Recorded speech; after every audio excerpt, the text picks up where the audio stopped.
La résistance oubliée en Afghanistan, oubliée parce que nous recevons fort peu d'informations de cette région du monde qui a pourtant fait longtemps la une de l'actualité.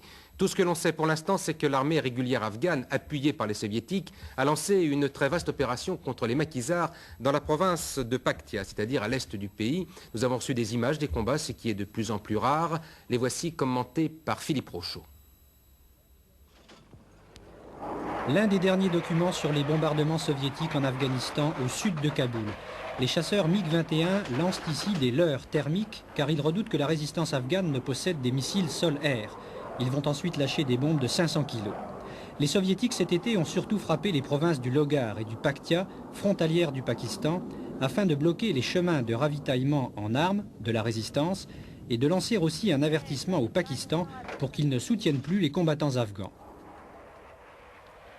Philippe Landrin, qui a tourné ces images il y a quelques jours dans la province du Paktia, affirme que 15 000 soldats soviétiques ont été envoyés ici, que les bombardements sont réguliers, mais que les combattants afghans ont appris eux aussi à devenir des soldats.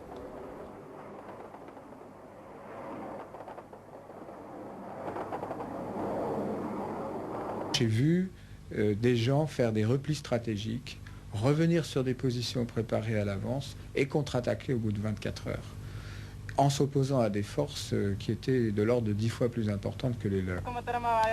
Aujourd'hui, la résistance afghane possède même des liaisons radio, mais les soviétiques ont également fait des progrès et frappent cette fois avec des bombes à fragmentation et même au phosphore, ce qui fait fuir aussi vers le Pakistan les dernières populations de la région.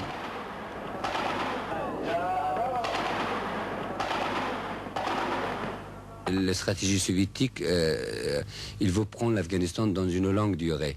Et à cause de ça, il faut que nous aussi, on se prépare pour résister pour longue durée. Et on peut résister dans la condition qu'on garde nos peuples avec nous à l'intérieur.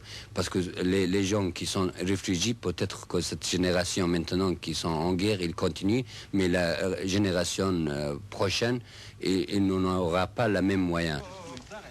Mais les moyens, la résistance afghane est en train de les acquérir à mesure que la guerre se prolonge. Les lance-roquettes à 12 tubes sont régulièrement utilisés, notamment contre les garnisons de l'armée afghane et de l'armée soviétique au Paktia. Au cours de cette embuscade, une vingtaine de soldats afghans ont été capturés pendant la nuit. Les combats de l'été aux frontières du Pakistan auraient fait plusieurs centaines de morts des deux côtés. Aujourd'hui, les forces soviéto-afghanes ont pratiquement décroché de cette région. L'Afghanistan va entamer son 6e hiver sous domination soviétique.